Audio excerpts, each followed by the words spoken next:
Jadi sekali lagi, ISF harus segera dibentuk. Tetapi pentingnya ISF itu adalah menjaga gencatan senjata supaya tidak rapuh.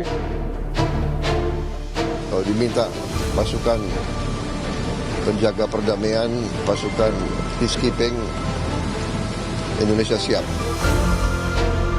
Maksimalkan 20.000 prajurit kita siapkan, tetapi spesifikasinya kepada kesehatan dan juga konstruksi.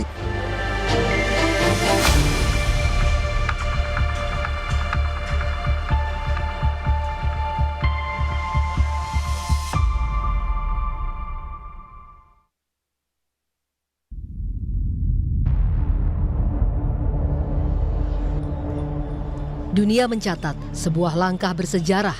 Untuk pertama kalinya sejak konflik Gaza kembali berkobar, Dewan Keamanan PBB menyetujui pengerahan pasukan stabilisasi internasional ke wilayah Gaza. Sebuah keputusan yang memecah perhatian dunia, memantik dukungan, namun juga memunculkan kritik dan kekhawatiran dari berbagai pihak. Keputusan bersejarah PBB pada 17 November 2025 apakah akan menentukan masa depan keamanan, kemanusiaan, dan harapan rakyat Palestina? Dewan Keamanan PBB menyetujui rancangan resolusi yang diusulkan Amerika Serikat untuk mengerahkan International Stabilization Force atau ISF, yang merupakan pasukan stabilisasi internasional yang akan ditempatkan di Gaza. Duta Besar Amerika Serikat untuk PBB Mike Waltz menyebut bahwa resolusi ini adalah langkah penting yang diyakini dapat menstabilkan Gaza dan sekaligus menjamin keamanan Israel. The United Nations Security Council has just adopted the United States-sponsored resolution on Gaza that does something we haven't seen in generations. It provides a real, actionable pathway to lasting peace for Palestinians and Israelis. And I would encourage everyone around the world, and I would certainly encourage the media to read the entire resolution. Read the whole thing. It is truly a victory for everyone who believes in a future where the Palestinian people can determine their own destiny. Resolusi ini lolos dengan 13 suara setuju, sementara Rusia dan Tiongkok memilih abstain tanpa menggunakan hak veto. Sebuah sinyal bahwa dunia, apapun kepentingan masing-masing, mengakui perlunya intervensi internasional untuk menghentikan krisis kemanusiaan yang terus berlangsung di Gaza. Namun Hamas menolak dengan tegas.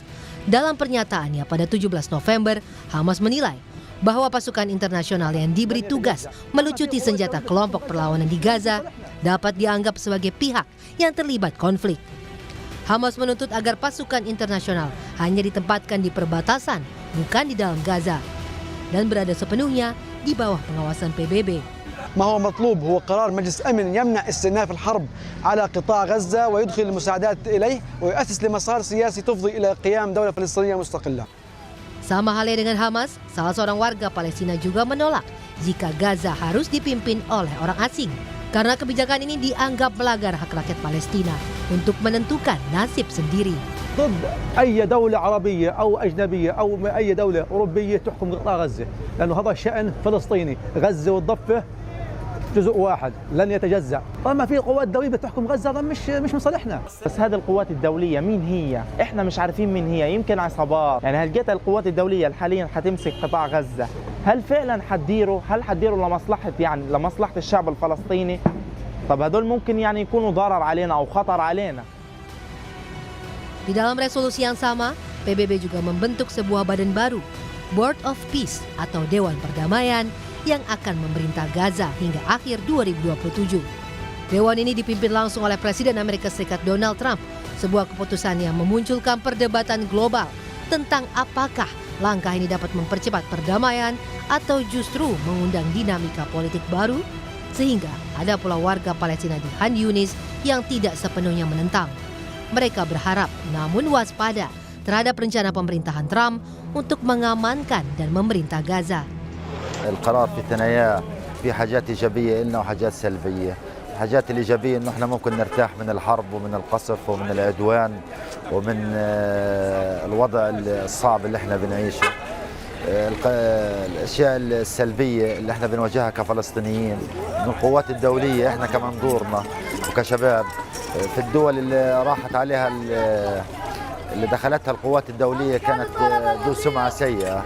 يعني لما بنحكي عن تجربة العراق في القوات الدولية كان هناك في عنف وقصف أكثر من الغزو نفسه. Dari keputusan ini, Indonesia menjadi salah satu negara yang menyatakan kesiapan penuh bergabung dalam misi ini. Presiden Prabowo Subianto beberapa kali menegaskan kesiapan Indonesia. Prabowo menyebut Indonesia siap mengirim sekitar 20.000 personel TNI bila mandat PBB sudah diterbitkan. Gencatan senjata sudah berjalan, kemudian segera pasukan Israel akan ditarik, tentunya sesuai tahapan-tahapan. Gimana kesiapan Indonesia, kami katakan kami siap. Kalau diminta pasukan penjaga perdamaian, pasukan peacekeeping, Indonesia siap. Tujuannya menjaga gencatan senjata, membuka jalur bantuan kemanusiaan, dan memastikan masyarakat Gaza kembali hidup aman. Sesuai instruksi Presiden Prabowo, Menteri Pertahanan Syafri Syamsuddin bilang bahwa Indonesia menyiapkan 20.000 prajurit TNI untuk dikirim sebagai pasukan perdamaian di Gaza, Palestina. Jadi pemikiran beliau kita maksimalkan 20.000 prajurit kita siapkan, tetapi spesifikasinya kepada kesehatan dan juga konstruksi. Ya, konstruksi. Selain Indonesia, negara yang siap mengirim pasukan ke Gaza adalah Mesir, Uni Emirat Arab, Azerbaijan, Qatar, Arab Saudi, Turki, Pakistan. Dengan keputusan besar ini, dunia kini bergeser pada pertanyaan yang lebih kompleks. Bagaimana menjaga netralitas pasukan internasional di tengah ketidakpercayaan Hamas? Mampukah Dewan Perdamaian yang dipimpin Amerika Serikat memastikan proses yang inklusif? Apakah kehadiran ISF dapat menjamin akses kemanusiaan bagi warga Gaza yang selama bertahun-tahun terjebak konflik? Jawaban atas pertanyaan ini tidak akan datang dalam satu malam. Namun, kehadiran resolusi PBB membuka sebuah kemungkinan baru, sebuah jalur diplomasi internasional yang selama ini sulit dicapai. Yang bisa menengahi ini adalah pasukan ini, ISF. ISF ini kalau misalnya hadir di Gaza, maka dari pihak Israel kan nggak punya alasan lagi. Kalau dia menyangka bahwa ini pelaku teror, karena apa? Kita menjamin bahwa serangan dari Israel dari Palestina tidak akan diluncurkan. Demikian juga dari Israel juga jangan menyerang ke rakyat Gaza. Jadi sekali lagi ISF harus segera dibentuk dan tentu Bapak Presiden punya influence ya, gimana caranya, apakah ke Presiden Prancis dulu ataukah ke Perdana Menteri Inggris, bahkan ke pemimpin-pemimpin di Timur Tengah untuk sampai ke Trump, atau mungkin juga langsung ke Presiden Trump. Israel itu tidak semena-mena dia menyerang Gaza. Jadi bukannya saya mengatakan ini jadi human shield ya, tameng manusia begitu ya, tetapi pentingnya ISF itu adalah menjaga gencatan senjata supaya tidak rapuh, tidak kemudian jadi bubar gitu.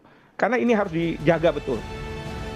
Keputusan Dewan Keamanan PBB pada 17 November 2025 menjadi penanda bahwa dunia akhirnya bergerak bersama menuntaskan luka panjang di Gaza. Jalan menuju perdamaian memang tidak pernah sederhana.